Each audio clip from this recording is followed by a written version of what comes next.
Hello, it's me, the horror at Camp Jelly Jam, and today I'm going to do something a little bit different. Today I'd like to talk about the conspiracy theory that Bill Gates will attempt to use a coronavirus vaccine to insert a microchip into people's bloodstreams, allowing them to be tracked.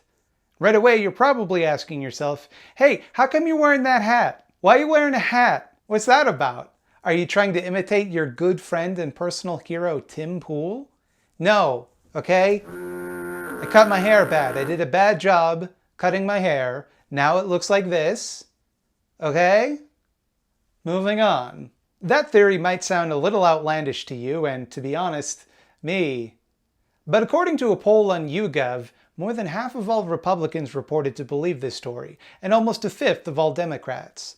Those are pretty big numbers for a conspiracy theory. For reference, only 1 in 10 people in the United States think that the moon landing was a hoax. I don't really know how this number goes worldwide, but in the States, seems like kind of a big problem. Now, before I get started, I just want to make a note of the use of the term conspiracy theory. The words conspiracy theory have developed a derisive connotation. Usually, when a set of beliefs is viewed as a conspiracy theory, this is accompanied by a snide condemnation of believers for their perceived stupidity or craziness. So let me just say this. If you believe in this theory, I think you're wrong, but I don't think you're stupid and I don't think you're crazy. It's possible you've been sent this video by a loved one who wants to convince you to see another perspective. And if that's the case, I think the worst thing I could do is make you feel small. I'm under no illusion that I'm smarter or more critical than you are, or that I could convince you to give up something you believe, especially something as important as this, in one YouTube video.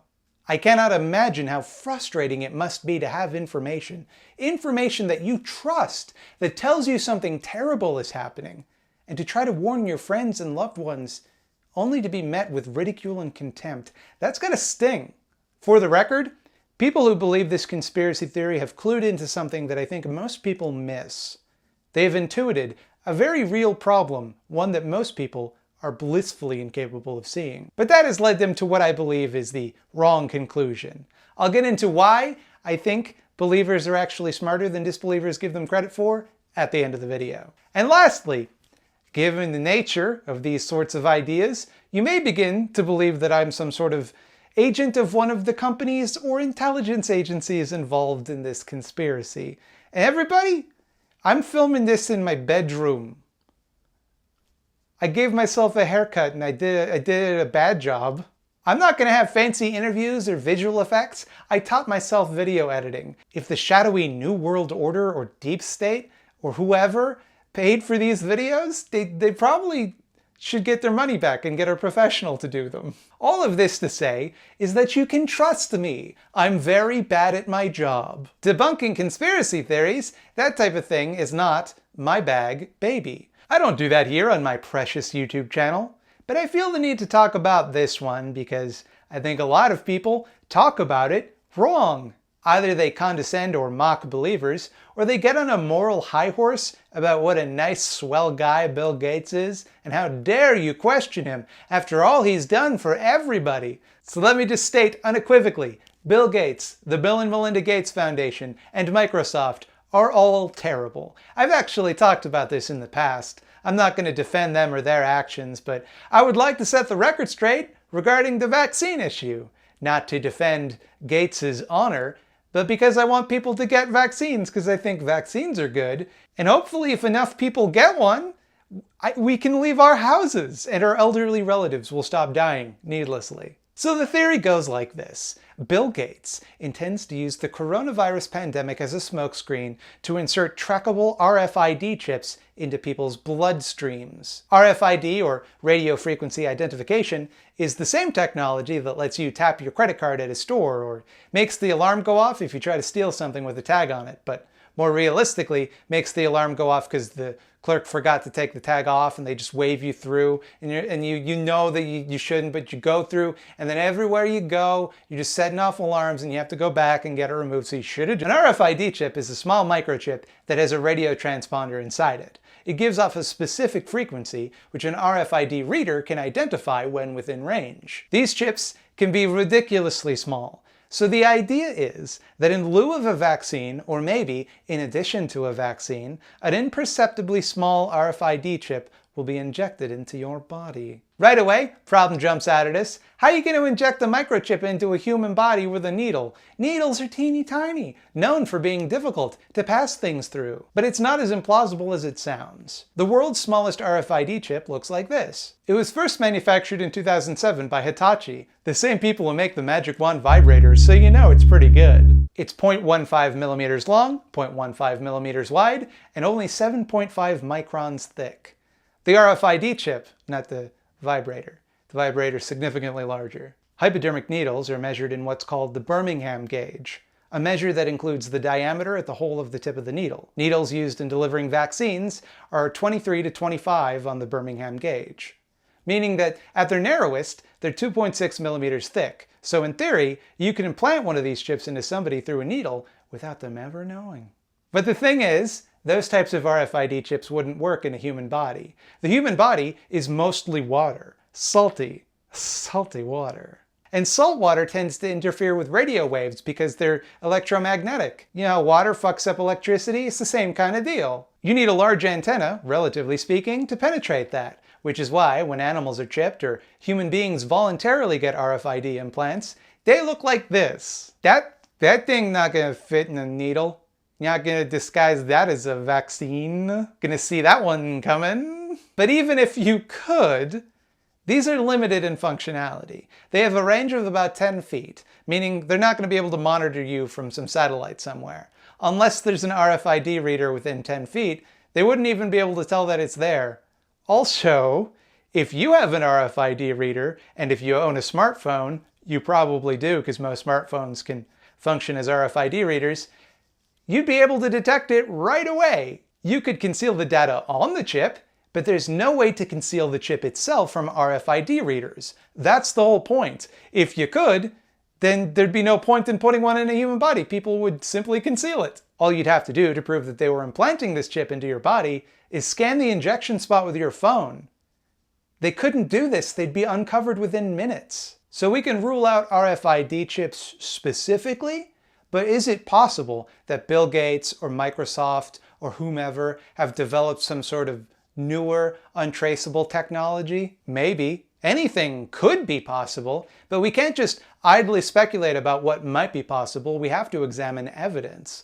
It's possible for Bill Gates to piss in every carton of orange juice at the grocery store, but until I have reason to suspect that he did that, I'm still going to buy orange juice.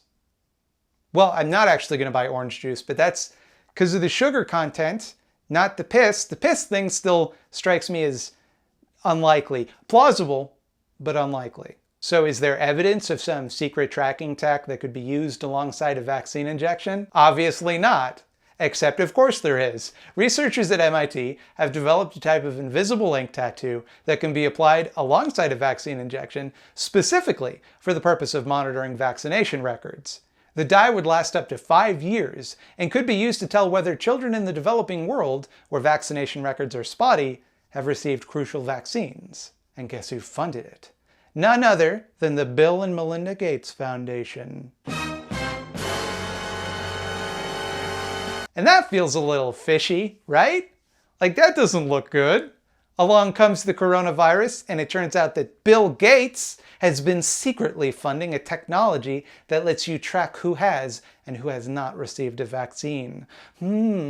What's he planning? Except, wasn't a secret. He very publicly awarded them a grant in 2019, because he didn't direct scientists to create this. Scientists at MIT were working on it, and the Bill and Melinda Gates Foundation gave them a grant for their research, because it falls well within the organization's remit, given that one of the organization's stated goals is to eradicate polio, which admittedly is not a helpful goal, and you can watch my other video about them to learn why. And the best way to do that is to make sure enough people get vaccinated. Seems to me like if you were planning some sort of evil tracking conspiracy, you might want to keep that one on the DL. Like, we probably wouldn't be able to get a Google search about it, you know? Now, don't get me wrong here. This tech presents privacy concerns, no doubt about that.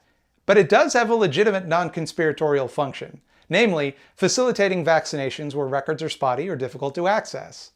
All this would allow them to do is create a visible record of information on your skin. Keep in mind that a record of your vaccination history is already kept by your doctor and any hospitals you visited. It wouldn't allow them to track you from a satellite or know about where you are or what you're doing or anything like that. Now, governments don't have a great track record of putting tattoos on people, so, I get why it would make you nervous. Could it be used to usher in some sort of dystopian social credit score system or something or whatever? Yeah, I guess, in theory. But they don't really need the technology to do that.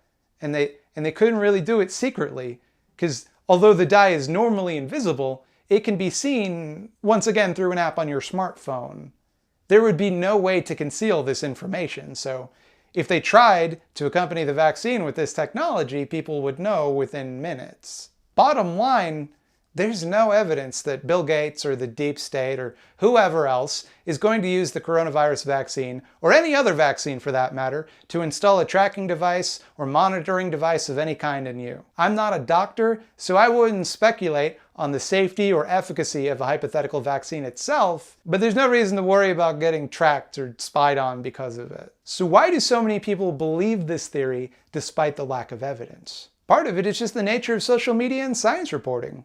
People who write articles about new technology always want to make it sound more exciting than it really is, and often aren't experts in the highly specialized fields they're reporting on. Sometimes they present cool-sounding speculation as though it's fact, which, through a game of social media telephone, becomes distorted and exaggerated.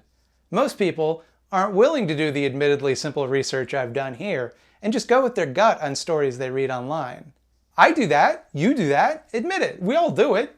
We get so much information in the run of a day, it's impossible to research it all. It's impossible to fact-check everything. And even when you do, you're probably going to rely on other people's research or reporting to do that, which you can't necessarily research in turn. How many of you intend to read the sources I've linked in the description for this video? Probably not many of you, which is too bad, because if you did, you'd notice the first source I've listed is actually just the Wikipedia page for the Ghoulies series of feature films. The people who buy into this theory aren't just lazy or dumb. Far from it, in my view. They're right to be skeptical of someone like Gates' role in health policy. They're right to assume that a tech company, or in this case, a guy who used to be in charge of a tech company, would salivate at another chance to invade our privacy. We can all see the writing on the wall in this pandemic, and its institutional failure across the board. Time and again, we've found our leaders unwilling to prioritize our health or safety, and as a result, hundreds of thousands of people have died needlessly. Looking at all this bungling and deceit, looking at how woefully unprepared our governments and leaders were for this situation, despite having every reason to know that it was coming, it makes sense that people would begin to think that these knuckleheads might be deliberately trying to hurt us. That there might be some sinister reason that they screwed this up so badly. It can't just be bad luck and incompetence. The thing is, we should be critical of the people in charge. We should assume that they don't have our best interests in mind. We should hold them accountable for the way that they've left us to twist in the wind, left us scared for what's to come, scrambling to keep our families safe. We can't fight back without knowing what's happening, what's really happening. And that's why it's really frustrating when theories like this come along, because they muddy the waters. They let the powerful dodge accountability by conflating genuine criticism with outlandish fantasy. Hey everybody! Thanks for watching my video.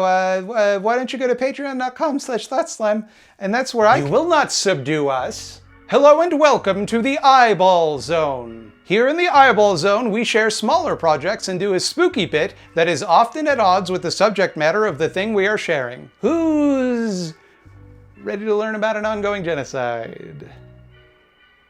Shafi Sekalala, and I doubt I got that pronunciation 100%, has made a fantastic video going over the evidence for the Uighur genocide in China, as well as addressing the points usually cited to pretend as though it isn't happening or isn't a big deal. A lot of people in the online and leftist community go to bat for the CCP's treatments of the Uighur minority, and it's disgusting to see.